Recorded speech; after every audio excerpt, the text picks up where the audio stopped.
जर गोष्ट काही घडली नाही आणि ही देखील महिला म्हणून हलक्यात घेतली तर डेफिनेटली माझ्या वकिलांमार्फत मी योग्य ती कारवाई करेन आणि माझ्या एकटीच्या न्यायासाठी नाही, मी समस्त कला क्षेत्रात काम करणाऱ्या महिलांच्या वतीनं पाऊल उचलेन.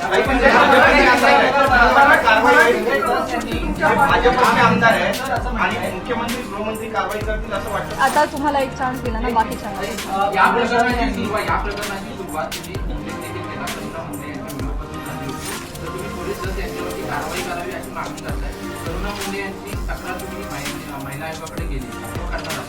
मी ऑलरेडी त्यांना देखील नोटीस पाठवली आहे, करुणाताईंना तेव्हाच पाठवली आणि त्यानंतर त्यांनी काही वक्तव्य केलं नाही, त्या शांत बसल्या. त्यामुळे मी पुढे काही त्यांच्यावर कारवाई केली.